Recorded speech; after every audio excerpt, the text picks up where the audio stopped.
Boa noite, irmãos. A paz do Senhor Jesus. Muita saudade dos amados colegas, seminaristas e dos professores. E queria estar dando continuidade aqui ao nosso livro de Teologia Sistemática, de Wayne Grudem. E agora falar do capítulo 54 e do capítulo 55. Nós vamos falar de um assunto que é a volta de Cristo e o milênio. São assuntos que muitas das vezes causam uma divergência, né, doutrinária entre algumas denominações, mas eu acho que nós vamos ter pontos comuns aqui muito importantes e saudáveis para o nosso estudo. Então, dando continuidade ao livro do Wayne Grudem, Teologia Sistemática, atual e exaustiva, da editora Vida Nova. A volta de Cristo e o milênio. Quanto ao milênio, que está no capítulo 55, nós vamos ver: os cristãos vão passar pelo milênio? Quando o milênio vai acontecer ou não vai acontecer? Então, são detalhes que nós vamos ver aqui durante esse estudo. A volta de Cristo. Quando e como? Quando vai acontecer e como vai acontecer a volta de Cristo? Poderá ele voltar a qualquer momento? Conhecemos o futuro?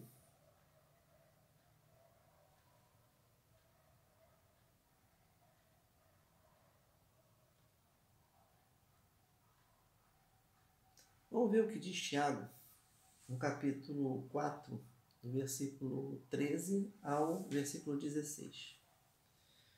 Ouçam agora vocês que dizem: hoje ou amanhã iremos para esta ou aquela cidade. Passaremos um ano ali e faremos negócios e ganharemos dinheiro. Vocês nem sabem o que acontecerá amanhã. Que é a sua vida? Vocês são como neblina que aparece por um pouco de tempo e depois se dissipa. Em vez disso, deveriam dizer: se o Senhor quiser, viveremos e faremos isso ou aquilo. Agora, porém, vocês se vangloriam das suas pretensões. Toda vanglória como esta é maligna. E hoje em dia existe um jargão, né? E quando você diz, se Deus quiser, se Deus permitir, né, faremos isso ou aquilo. E a pessoa logo diz, não, Deus quer, né? Deus vai querer sim. Estamos querendo passar por cima da vontade ou da decisão de Deus.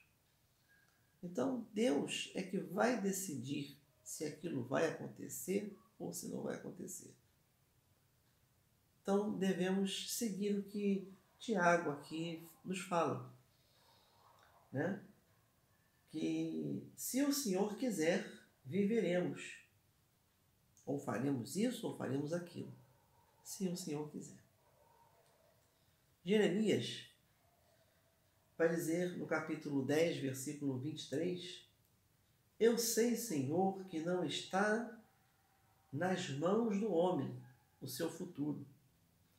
Não compete o homem dirigir os seus passos. Então, o futuro, ele pertence a Deus. Nós vamos estudar a doutrina do futuro, ou escatologia, ou a doutrina das últimas coisas que hão de acontecer.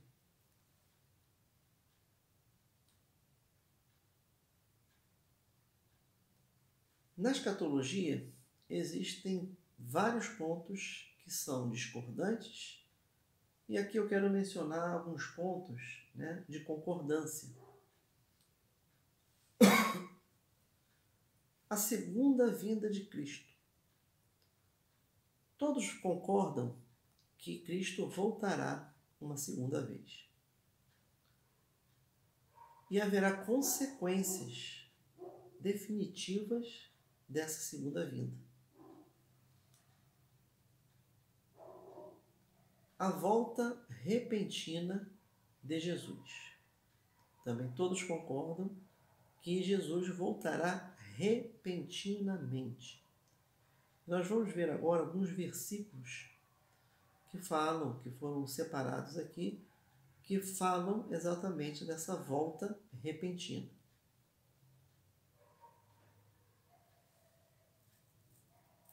Mateus, Marcos, Lucas, 1 Tessalonicenses e 2 Pedro. Resumidamente, Mateus 24, 44b vai dizer: numa hora em que não penseis, virá o Filho do Homem. Marcos capítulo 13, versículo 32 e o 33. Mas naqueles dias, ora, ninguém sabe, nem os anjos, nem o Filho, senão o Pai. O dia que Cristo virá, nem ele, quando ainda estava aqui na terra, ele sabia, porque estava como homem. Jesus, ele foi concebido no ventre de Maria pelo Espírito Santo. Então Jesus não teve contato, né? Não foi gerado de homem e mulher. Então ele não recebeu aquela herança pecaminosa que nós temos. Cristo nasceu sem pecados, ele viveu sem pecado e morreu sem pecado. Mas ele estava sujeito a todas as nossas vontades e desejos que nós caímos em pecado. Mas Cristo não pecou. Então ele não poderia saber o dia, né, do juízo final, o dia da sua segunda volta. Ele tinha uma noção de que, através da palavra, né, voltaria um dia, mas não sabia quando. Lucas capítulo 12, versículo 40, virá quando ninguém imaginar. 1 Tessalonicenses 4,16. Ao soar da trombeta, o Senhor descerá do céu. 1 Tessalonicenses 5 e 2, né? E 2 Pedro, capítulo 3, versículo 10, virá como ladrão da noite. Ou seja, quando ninguém está esperando. Sinais que precederão a volta de Jesus. Sabemos, né, que ele virá. E o próprio Jesus, ele disse que nós devemos observar, né, alguns sinais. Eu vou listar vários sinais. Nós vamos falar de cada um desses sinais, detalhadamente. A pregação do Evangelho a todas as nações. A grande tribulação. Sinais do céu. O falso profeta realizando sinais e maravilhas. A vinda do homem da iniquidade e a rebelião. A salvação de Israel. Então Gruden, ele separa 6 tópicos relativos aos sinais que precederão a vinda de Jesus.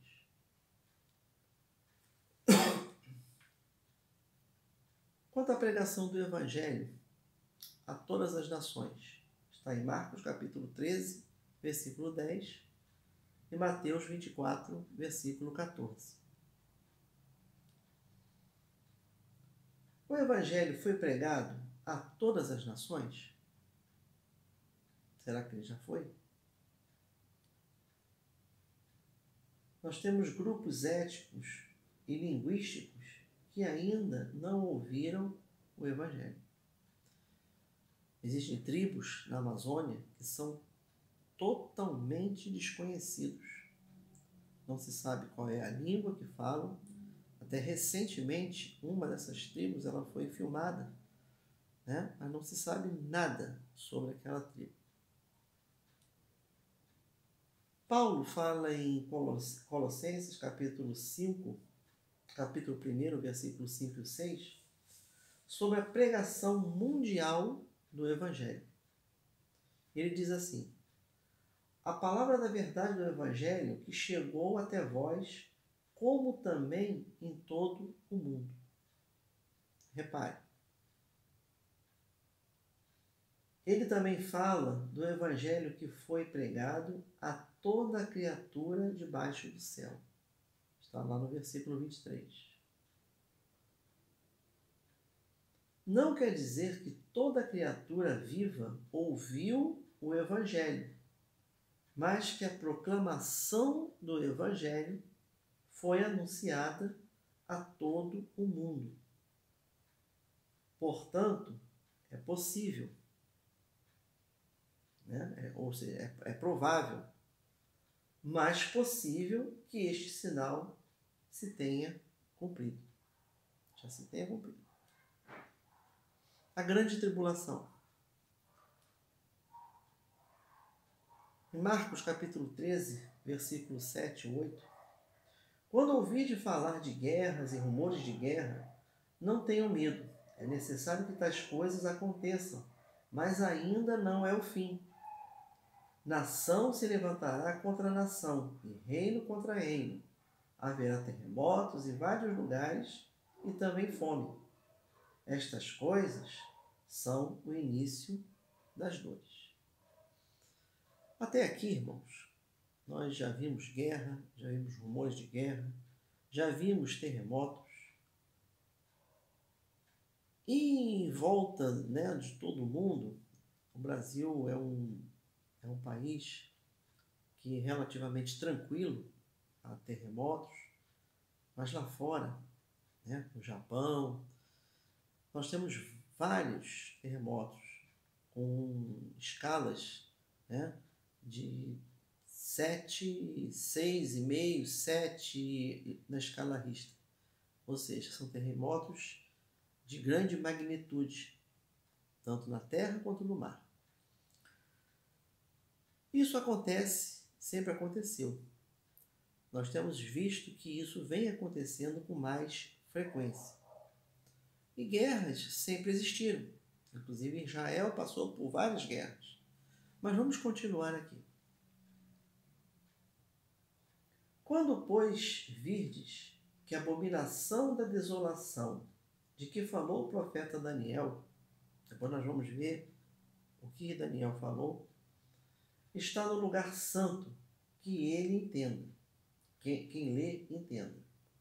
Então os que estiverem na Judéia, fujam para os montes, e quem estiver sobre o telhado, não desça, e tire alguma coisa da sua casa. E quem estiver no campo, não volte atrás a buscar a sua veste. Mas ai das grávidas e que as amamentarem naqueles dias.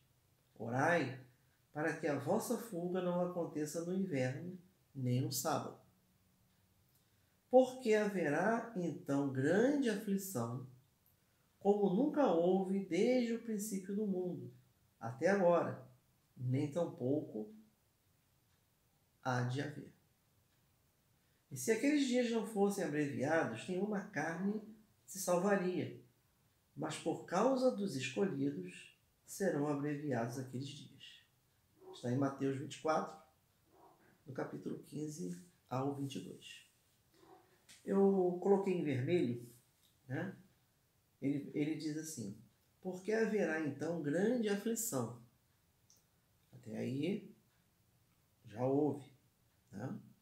Sempre houve. Como nunca houve desde o princípio do mundo. Aqui, né, Jesus não está dizendo que é de um período, ou de uma guerra, ou de uma geração.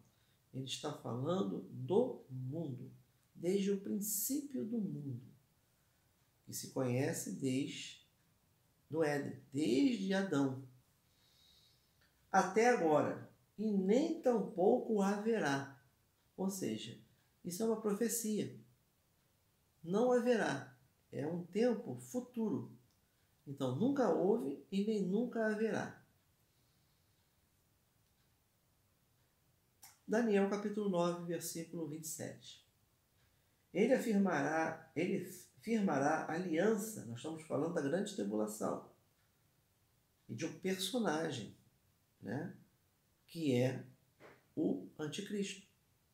E ele fará aliança com muitos por uma semana, e na metade da semana fará cessar o sacrifício e a oblação, e sobre a asa da abominação virá o assolador. E isso até a consolação. E o que está determinado será derramado sobre o assolador. Bom, nós temos passagens, né, de guerras que Israel passou. E um desses personagens, um dos que vieram dos generais de Alexandre, que foi Antíoco Epifano. Epifano IV, ele dominou aquela região e ele tentou acabar, né, com o culto judaico, com o sábado, tentou acabar com a circuncisão e ele blasfemou o templo, né?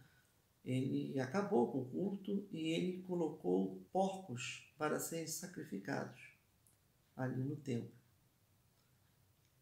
Os porcos, os irmãos sabem que são animais considerados imundos pelos judeus.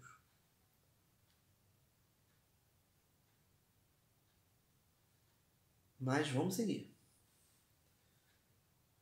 E braços serão colocados sobre ele, e profanarão o santuário e fortaleza, e tirarão o sacrifício contínuo, estabelecendo a abominação desoladora. Em algumas versões da Bíblia, em vez de braços, está escrito força, né? Ou seja, a força que serão colocados sobre ele, tá? Esse assolador. Vamos seguir o livro de Daniel, capítulo 12, versículo 11. E desde o tempo em que o sacrifício contínuo foi tirado e posta a abominação desoladora, haverá 1290 dias. 1290 dias quer dizer 3 anos e meio.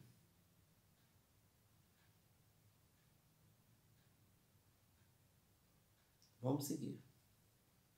Mas quando virdes, nós estamos em Lucas capítulo 21, do versículo 20 ao 24. Mas quando virdes Jerusalém cercada de exércitos, sabereis então que é chegada a sua desolação. Então os que estiverem na Judéia, então ele vai repetir um pouco o que nós vimos lá em Marcos. Fujam para os montes, e os que estiverem no meio da cidade saiam, e os que estiverem no campo não entrem nela, porque os dias da vingança são estes, para que se cumpram todas as coisas que estão escritas. Mas ai das grávidas e das que criam naqueles dias, porque haverá grande aperto na terra, e irá sobre este povo, e cairão a fio de espada. Agora vejam o final. Para todas as nações serão levados cativos, e Jerusalém será pisada pelos gentios, até que os templos dos gentios se completem. Porque aqueles dias haverá uma aflição tal qual nunca houve, desde o princípio da criação. Nós estamos em Marcos capítulo 13, do 19 ao 20. Então, mais uma vez, nós vemos que desde o princípio da criação, que Deus criou até agora, nem jamais haverá. Então, aqui ele diz, né? E por causa dos eleitos, ou seja, quem são os gentios que são eleitos? A igreja. Então, se não fossem os eleitos, ou seja, se não fosse a igreja, aqueles dias, se não fossem abreviados, né, ninguém sobreviveria aquele dia.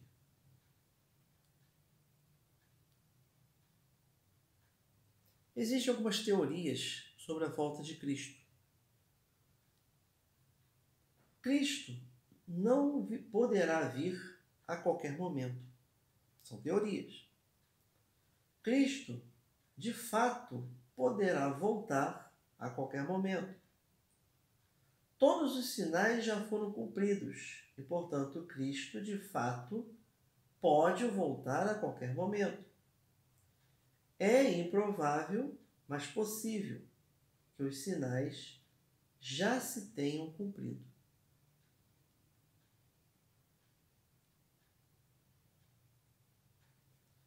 O falso profeta realizando sinais e maravilhas.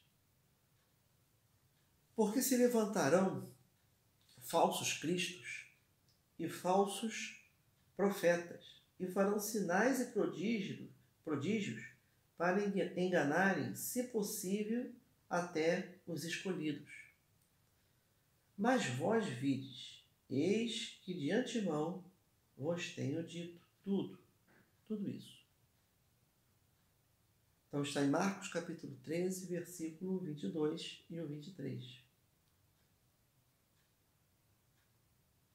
Lá em Marcos capítulo 13, o 19 e o 20, nós vamos aproveitar aqui para ler também. Né? Está aqui o livro do Gruden.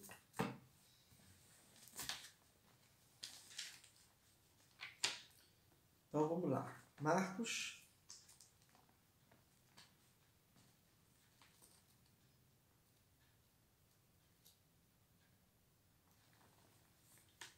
capítulo 13, versículo 22 e o 23.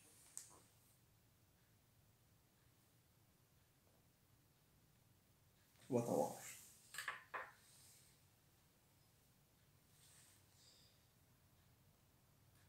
Pois surgirão falsos cristos e falsos profetas, operando sinais e prodígios, para enganarem, se possível, os próprios eleitos. 23. Estai vós de sobreaviso, todo vosso tenho predito. Né? Ou seja, está escrito a mesma coisa, né? Que está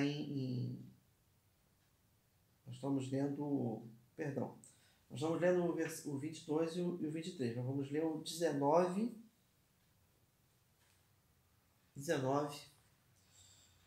Porque aqueles dias serão tamanha tribulação como nunca houve desde o princípio do mundo, que Deus criou, até agora e nunca jamais haverá. Não tivesse o Senhor abreviado aqueles dias, ninguém se salvaria, mas por causa dos eleitos que ele escolheu, abreviou-se tais dias. Então nós estamos falando dos eleitos, daqueles gentios que estarão lá quando o templo for blasfemado.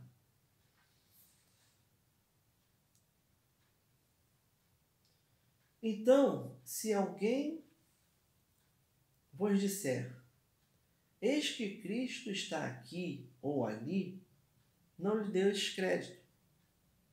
Porque surgirão falsos cristos e falsos profetas e farão tão grandes sinais e prodígios que, se possível, fará enganar, ou seja, desviar até os escolhidos. Irmãos, nada, o inimigo, ele nunca vai ter o poder de fazer com que alguém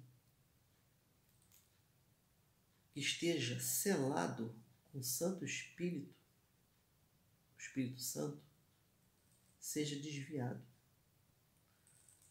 Lá em Efésios, capítulo 1, versículo 13 e 14, vai dizer que nós estamos selados com o Santo Espírito. É aqueles que ouvem a palavra de Deus e creem na palavra de Deus, esses são selados. Então, mas não impedem de ser enganados. Tá? Então, quando eu falo aqui enganado, não é que vão se desviar, mas é que podem ser iludidos. Porque o falso profeta, ele fará maravilhas. Nós vamos ver um pouquinho aqui, vamos comparar o que os magos fizeram lá no Êxodo, quando Moisés lançou a sua vara no chão e transformou numa serpente.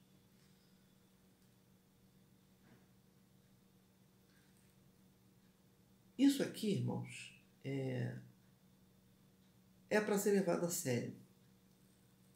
Milagres demoníacos na corte de Faraó produziram sinais falsos em oposição aos milagres de Moisés. Vamos ver o que está lá em Êxodo capítulo 7, versículo 9 ao 12. Quando o Faraó vos falar, dizendo, farei vós um milagre, dirá a Arão, toma tua vara e lança diante de Faraó, e se tornará em serpente.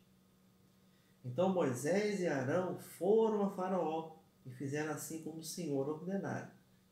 E lançou Arão a sua vara diante de Faraó, e diante dos seus servos, e tornou-se em serpente.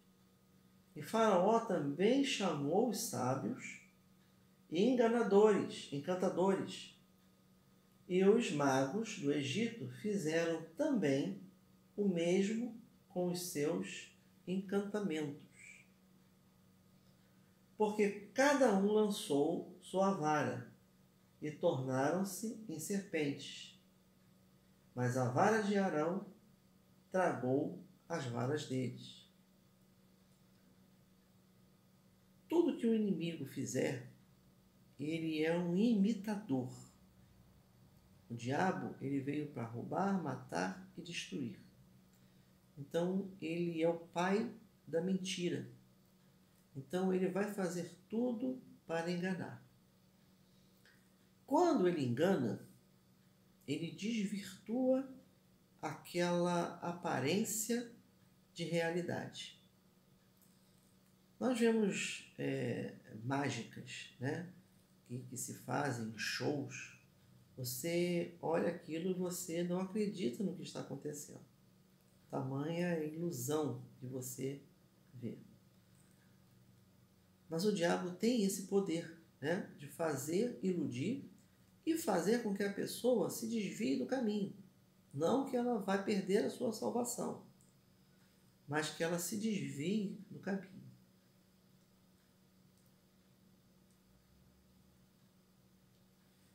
Vou dar mais um exemplo.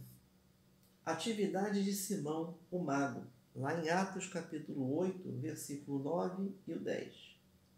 Ou seja, mágica. E o que é mágica?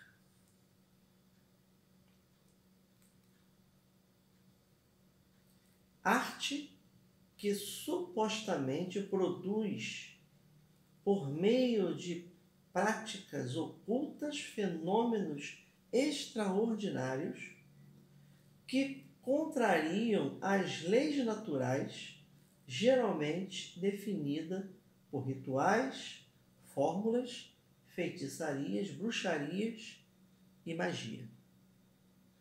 Isso é o conceito de mágica.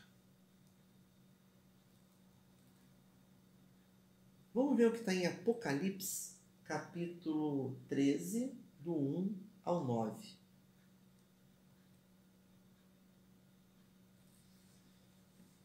E eu pus-me sobre a areia do mar, e vi subir do mar uma besta que tinha 7 cabeças e 10 chifres, e sobre os seus chifres 10 diademas, e sobre a sua cabeça um nome de blasfêmia. Aqui ele está falando, né, de uma besta que virá da Oceania, ou seja, virá do mar. Tinha 7 cabeças, ou seja, 10 poderes. Cabeça na Bíblia quer dizer poder. E 10 chifres, que são poderes também, ou seja, são poderes que estão atrelados àquela cabeça. E sobre os seus chifres tinham diademas, que são coroas, são reinos. E sobre suas cabeças o nome de blasfêmia. Nós conhecemos da Bíblia, né, que o único pecado que não tem perdão é a blasfêmia contra o Espírito Santo. E a besta que vi era semelhante a um leopardo, ou seja, rápida, ágil. E os seus pés como de urso, e sua boca como de leão. Aqui ele compara, né, o urso, um animal poderoso em força, né, e um leão, um devorador, um estômago sem fim, né, que devora, que traga. E o dragão deu-lhe o poder e o seu trono e grande poderio. Nós estamos falando do homem da iniquidade, né, onde vai gerar essa rebelião. E vi uma das suas cabeças como ferida de morte, e a sua chaga mortal foi curada. Mais uma vez aqui, né, nós vemos que no final dos tempos haverá sinais milagrosos, né, entre aspas, que vão